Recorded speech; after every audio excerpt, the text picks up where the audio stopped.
प्रेमळ जीवन अर्थात हिंसेपासून मुक्ती. माणूस हा भूतकाळाची निर्मिती असतो. त्याचे संस्कार, विचार, स्मृती, प्रतिक्रिया हे सर्व भूतकाळातून निर्माण झालेले संचित असते.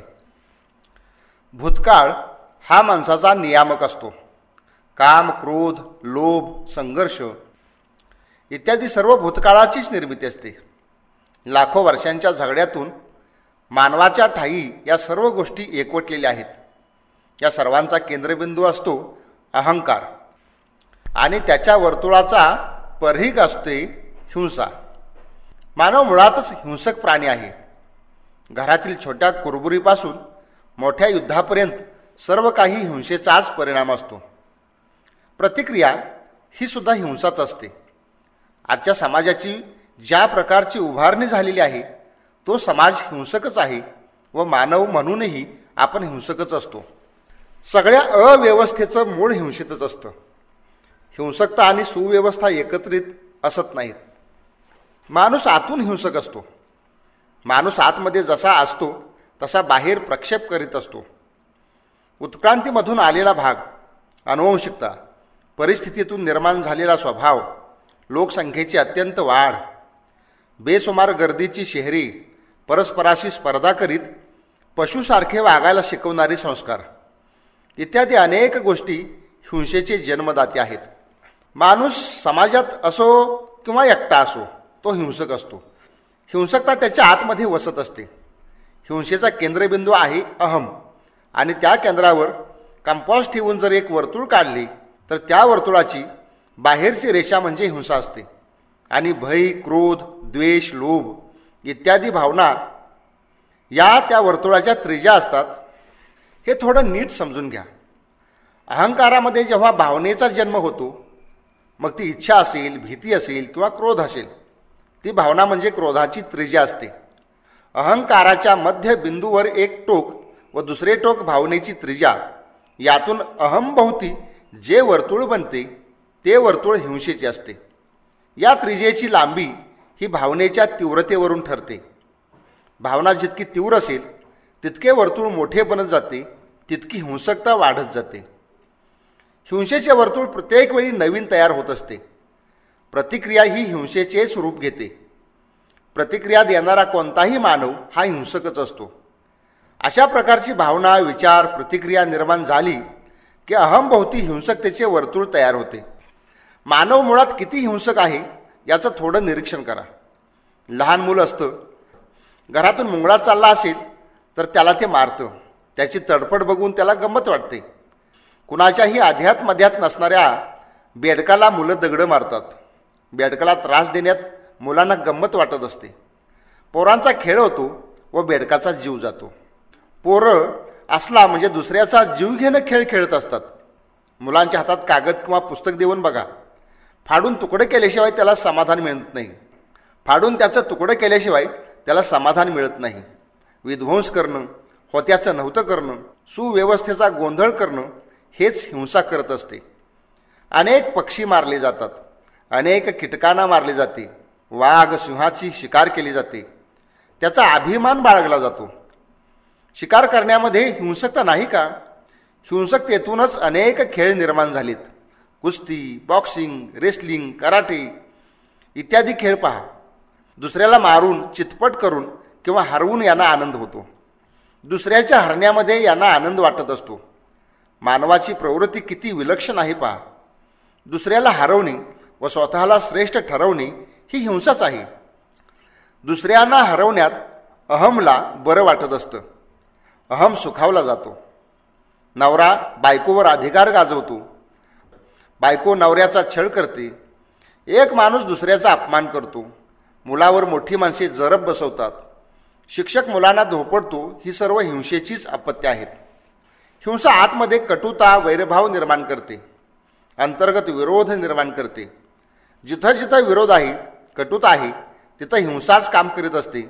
हिंसकता ही अनेक गोष्टीतून व्यक्त होत असते. माणसाचं मन हिंसक असतं. माणसाची बुद्धी हिंसक असते. मनात हिंसकतेच्या नाना भावना निर्माण होत असतात. बुद्धी हिंसक विचारांना जन्म देते. माणसाचं शरीर हिंसक असतं. अनेक हिंसा शरीरामार्फत केल्या जातात. मग त्या कटू शब्दातून असतील, प्रत्यक्ष हातापायाचा वापर करून किंवा हत्यारांचा वापर करून केलेली हिंसा असेल, तर काही विश्वासघात करून केलेली असेल. माणसाचं शरीर हिंसक वागतंच, पण माणसाच्या शरीरातील पेशीही हिंसकच असतात. तुमची इच्छा असो नसो, शरीरात शिरलेल्या अनेक प्रकारच्या जीवाणूंना शरीरातील पेशी मारत असतात. मानवी शरीरात रात्रंदिवस झगडा सुरू आहे. अगदी युद्ध, फार तर महायुद्ध म्हणा ना.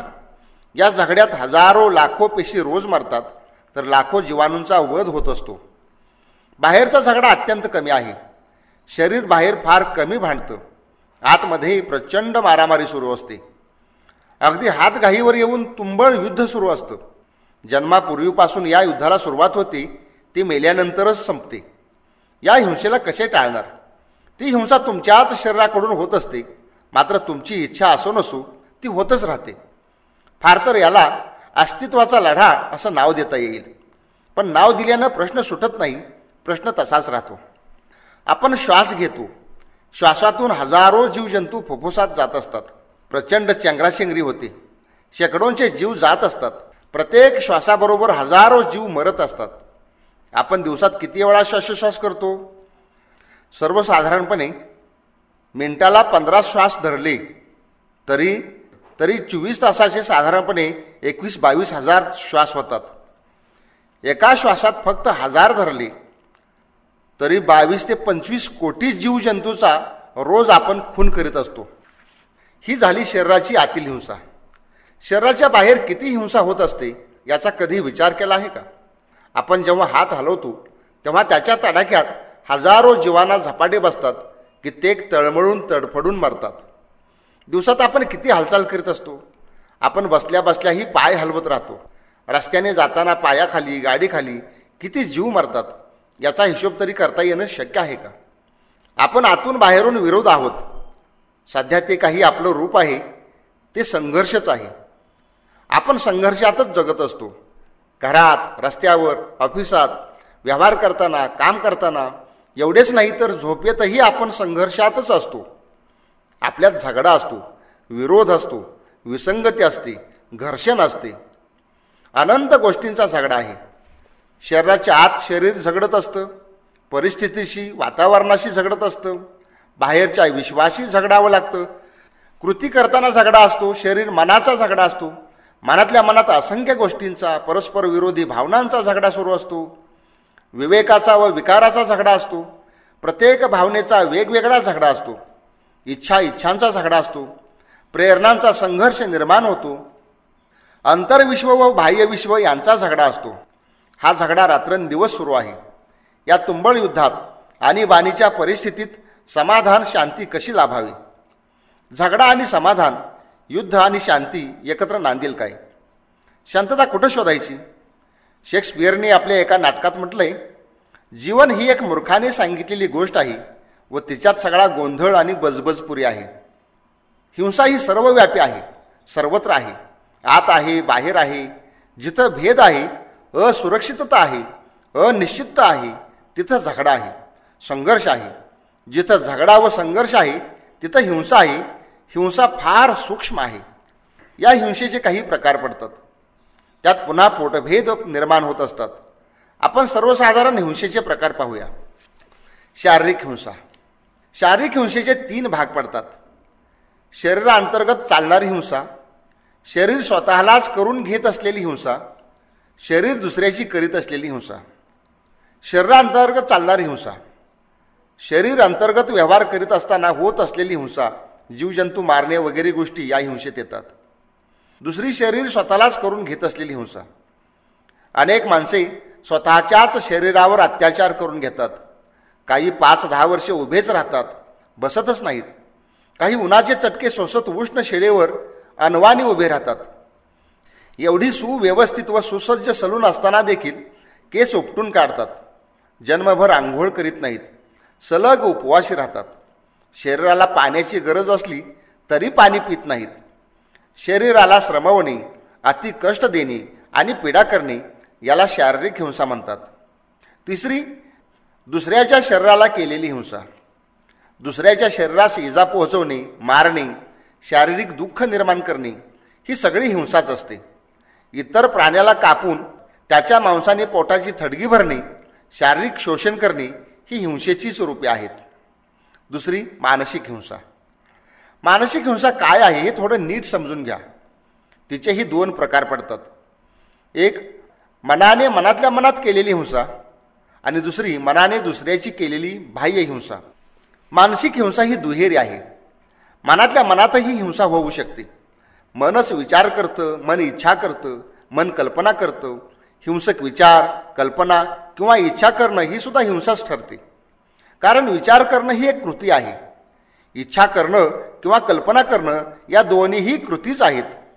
प्रत्यक्ष बाह्य कृती करणं व विचार करणं या दोहोचा तुमच्या बाबतीत होणारा परिणाम सारखाच असतो. आपण मानसिक परिणामाविषयी बोलत आहोत.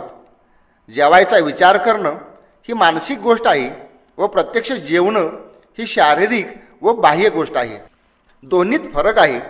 पण उपवास धरून अन्नाला पाहून जर ते खाण्याच्या विरोधाने तोंडाला पाणी सुटलं तर उपवास सुटल्यासारखंच आहे. विचाराचा मानसिक परिणाम लक्षात घ्या. बाह्य गोष्ट करणं ही एक कृती असते, पण ती कृती करण्याच्या पूर्वी मनात वैचारिक कृती होत असते. विचाराशिवाय कोणतीच कृती शक्य नाही. प्रथम विचाराच्या पातळीवर कृती होते व नंतर बाह्य स्वरूपात त्याची प्रतिकृती जन्मास येते. समोर माणूस दिसला, नंतर स्मरण होते की हा पूर्वी आपल्याशी भांडला होता, याने फसवले. मनात विचार येतो, याच्या थोबाडात मारावे. पण लगेच दुसरा विवेकी विचार जागा होतो व तसे त्याला करू देत नाही. हा विवेक जर जागा नसेल तर प्रत्यक्षात तशी बाह्य कृती होत असते. मनात हिंसेचा विचार करणं, इच्छा करणं किंवा कल्पना करणं ही मानसिक स्वरूपाची हिंसा आहे. तसा विचार करणारा माणूस हिंसकच असतो. कधीतरी त्याच विचाराचे प्रकटीकरण बाह्य स्वरूपात होते व बाह्य हिंसा घडते. पण हिंसेचं मूळ स्थान आतच असतं. बाह्य हिंसा फारच कमी प्रमाणात घडते. आतमध्ये हिंसेचं थैमान चाललेलं असतं. हिंसा एका हिंसेला उत्तर हिंसेनेच देते. साहेब खेकसतो, त्याच्या कानाखाली द्यावी वाटते. नवरा दमवतो, त्याला कणकीसारखं तिंबावं असं बायकोला वाटतं. शिक्षक विद्यार्थ्याला मारतो, त्याची पॅन्ट फाडावी व हाताचा करकचून चावा घ्यावा असा विचार विद्यार्थ्याच्या मनात येऊन जातो. शेजारी त्रास देतो, त्याला धरून नदीच्या पुरात नेऊन टाकावं असं वाटतं. गाडी चालवताना कोणतरी एकदम आडवा येतो, त्याचा गाल लाल करण्याची प्रबळ इच्छा होते. कस्टमर फार दमवतात, त्यांना खुर्चीला बांधून त्याचं डोकं जाडजूड थापटण्यानं चांगलंच थापटून घ्यावं असं दुकानदाराला वाटतं. समोरचा माणूस पैसे लवकर देत नाही, त्याची कपडे काढून रस्त्यावरून फिरवावा असं वाटतं. हे सगळं वाटतं. यातील प्रत्यक्षात किती येतं? फारच कमी, जवळजवळ नाहीच. बाहेर दिसणाऱ्या हिंसेपेक्षा हिंसा आतमध्येच जास्त वावरत असते. माणूस हिंसेने तुडुंब भरलेला आहे. विचार करणं म्हणजे मानसिक पातळीवर कृती करणं असतं. विचार ही एक कृतीच आहे. म्हणूनच शारीरिक हिंसेपेक्षा मानसिक हिंसा प्रचंड व भयानक आहे. थोडंसं आत डोकावून पहा. दिवसभरात किती जणांचा राग येतो. एखादा जास्त बोलतो म्हणून त्याचा राग येतो, तर एखादा आपल्याशी बोलत नसेल तरी त्याचा राग येत असतो. थोडं निरीक्षण करून बघा. आपल्याला किती वेळा कुणाकुणाचं काय काय करावंसं वाटतं. तुमची हिंसकता तुमच्या लक्षात येईल. मानसिक हिंसेचा दुसरा प्रकार म्हणजे दुसऱ्याच्या शरीरालाच नव्हे तर मनाला त्रास देणे, इजा पोहोचवणे व मानसिक छळ करणे. ही हिंसा शरीराला इजा न करता, धक्का न लावता होत असते. ही हिंसा होत असते आपल्या वागण्यातून, बोलण्यातून, धोरणातून व प्रत्यक्ष कृतीतून. तू मूर्ख आहेस हे वाक्य म्हणणे म्हणजे दुसऱ्याची शब्दाने मानसिक हिंसा करणे होय. अपमान करणे, मानसिक शोषण करणे, मानसिक खच्चीकरण करणे, हीन लेखणे, कोंडमारा करणे, बदनामी करणे, निंदा नालस्ती करणे, शिव्या देणे, अपशब्दांचा वापर करणे, कितीतरी गोष्टींनी मानसिक हिंसा होत असते. हिंसेचे प्रकार पाहून तुमच्या लक्षात आले असेल की हिंसा ही शारीरिक व मानसिक स्वरूपाची असतेच. तसेच ती आत्महिंसा असते व परहिंसाही असते. हिंसेचे अनेक प्रकार पाडता येतील. हिंसा कसलीही असली तरी ती हिंसाच होय. हिंसेचा आणखी एक महत्त्वाचा प्रकार म्हणजे व्यक्तिगत हिंसा व सामाजिक हिंसा. व्यक्तिमधील हिंसा व व्यक्ती समाजात करत असलेली हिंसा. समाज समाजाची हिंसा, युद्धे, लढाया इत्यादी व समाज व्यक्तीची गळचेपी करतो ती समाजाकडून होणारी व्यक्तीची हिंसा. आपण धर्माच्या अहिंसेचा विचार करू. पृथ्वीवरील सर्व धर्मांनी संप्रदायांनी सर्वात प्रथम अहिंसेला महत्त्व दिलेले आहे. तो आचरणाचा एक नियम आहे. अहिंसा प्रथम व सत्य नंतर टाकले आहे. त्याचे कारण काय असावे याचा कधी विचार केला आहे का? जी गोष्ट मोठ्या प्रमाणावर असते ती नको असेल तर ते सांगण्यालाच प्राधान्य द्यावे लागते. म्हणून प्रथम अहिंसा सांगितली व नंतर सत्य सांगितले. हिंसेचं हे सर्वव्यापी रूप पाहता तिचाच पहिला क्रम आला. लोक असत्याने कमी वागतात पण हिंसेने जास्त वागतात. धर्मानं अहिंसेला प्राधान्य देऊनही धर्मामध्ये अतिरेकी तयार होतात. मानवी इतिहासामध्ये सर्वाधिक रक्ताचे पाठ धार्मिक लढायामध्येच वाहिले आहेत. मुस्लिम, ख्रिश्चन, हिंदू कोणताच धर्म यात मागे नाही. मुस्लिम धर्माचे जिहादी व आत्मघातकी पथके काय करतात? चर्चने मानवावर जेवढे अत्याचार केले तेवढे क्वचितच दुसऱ्या कोणी केले असतील. हिंदू धर्मातील साधू कुंभमेळ्यात त्रिशूळानं एकमेकांना भोगसून कोतळे बाहेर काढतात. हिंसेच्या बाबतीत ही आहे धर्माची अवस्था.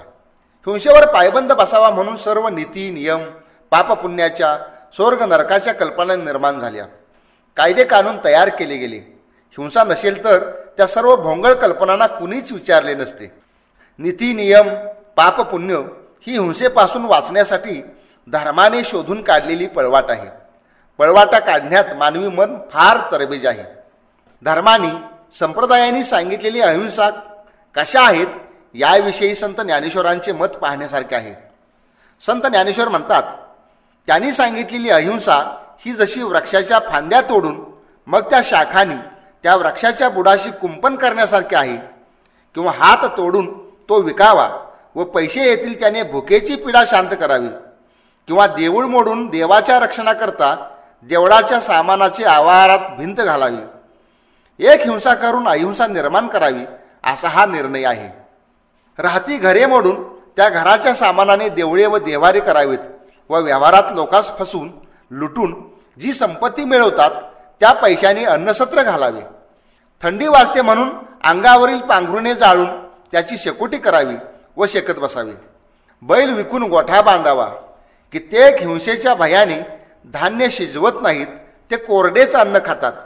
ते त्यांना पचत नाही, त्यामुळे त्यांचे प्राण कासावीस होतात. हीच हिंसा होय. ज्ञानेश्वर महाराज म्हणतात, असल्या अहिंसेकडे पाहून हसावे का काय करावे कळत नाही. कारण डोकं बांधण्यासाठी हे लोक नेसलेलं वस्त्र सोडून डोक्यास गुंडाळतात. त्यामुळे शरीराचा खालचा भाग उघडा पडतो. असली ही अहिंसा आहे. हे सर्व श्री ज्ञानेश्वर महाराजांनी आपल्या ज्ञानेश्वरीच्या 13व्या अध्यायात अतिशय सुंदर रीतीने स्पष्ट करून सांगितलेलं आहे. संत तुकाराम सुद्धा म्हणतात की धर्माअंगीच अधर्म घडतो. एका शेतकऱ्यानं एका तत्वज्ञान पारंगत मनुष्यास प्रश्न विचारला, तुम्ही जरा जादा शिकलेला आहेसा म्हणून मला सांगा, घरी पाहुणा आला तवा गायला वासरू पित होतं. पाहुण्याला चहा ठेवला, वासराला बांधून घातलं, गायचं दूध काढलं, ते पाहुण्याला दिलं. यात धर्म घडला की अधर्म? वासरू त्याच्या आईला पित होतं, त्याला बळजोरीने ओढून धार काढली व घरी आलेल्या अतिथीचा पाहुणचार केला. काय झालं? धर्म की अधर्म? हिंसा की अहिंसा? महाभारताने यावर पळ काढला आहे. महाभारतात म्हटलं आहे, धर्म फार सूक्ष्म आहे, त्याचा निर्णय लागत नाही. म्हणून महाजेन येन कथास पंथा, म्हणजे मोठी माणसे ज्या मार्गाने गेली तर त्या मार्गाने जावे, म्हणजे लहानांनी मोठ्यांच्या मागे जावे असा सरळ धोपट सल्ला आहे. महाजन मुळात आंधळा असतो, कारण तोच त्याच्या पुढच्या महाजनांच्या म्हणजे पूर्वीच्या मोठ्या माणसाच्या मागे गेलेला असतो. तो कुठं निघाला हे त्यालाही माहीत नसतं. जो स्वतःच दुसऱ्याच्या मागं निघालाय त्याच्या मागं आपणही जावं असा हा धोपट मार्ग आहे. पण एक आंधळा दुसऱ्या आंधळ्याला काय मार्ग दाखवणार? मानवी हिंसेचं नेमकं काय करायचं याचा विचार करताना बऱ्याच जणांची तोंडे बारीक झालेली आहेत. हिंसेचं सर्व व्यापित्व पाहून अनेक जणांची दमछाक झालेली आहे, त्यांची करुण अवस्था झालेली आहे. अहिंसेबाबत नाव घेण्यासारखा अनेक जणांनी विचार केलेला आहे. त्यात प्रामुख्याने जैन, बौद्ध, योग, येशू आणि गांधीजींचे नाव घ्यावे लागेल. प्रत्येकाने आपापल्या परीने अहिंसेचा अर्थ सांगितला व ते आचरणात आणण्याचा प्रयत्न केलेला आहे. एका गालात मारली तर दुसरा गाल पुढे करा ही अहिंसा येशूने सांगितली. जैनांनी सांगितलेल्या अहिंसेच्या आचरणातून हिंसेचाच जन्म होतो. ती आत्महिंसा होते. बुद्धाने अहिंसा सांगितली ती प्रामुख्याने यज्ञयागात मारले जाणाऱ्या पशुहत्येच्या संदर्भात. वैराने वैर शमत नाही, प्रेमानेच वैर शमते, हे बुद्धाचे धम्मपदातील वचन प्रसिद्ध आहे. इतर धर्मांच्या अहिंसेबद्दल न बोललेलेच बरे. धर्माने सांगितलेल्या अहिंसा व्यवहार्य नाहीत, आचरणीय नाहीत. त्या आचरणात आणून व्यवहार करणे दुरापास्त म्हणजे केवळ जवळजवळ अशक्य आहे. संत ज्ञानेश्वरांनी अहिंसेचे म्हणून सोमत म्हणजे स्वतःचे मत सांगितले आहे. त्यात ते म्हणतात, अहिंसक माणसाचे हात फक्त जोडण्यापुरतेच उचलतात. इतर वेळी हलवले तर जीवाणू मरतील व अहिंसा घडेल. असली अहिंसा व्यवहारात शक्य आहे का? माणसाने खायचे काय व कसे? हात व पाय हलवल्याशिवाय पोट कसे भरणार?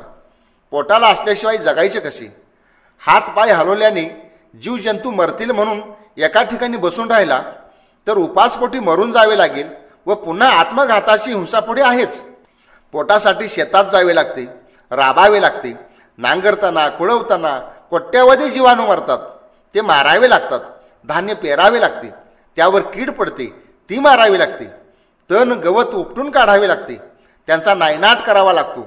गवत पण जिवंत असते, त्यालाही जीव असतो, पण तो मारावा लागतो.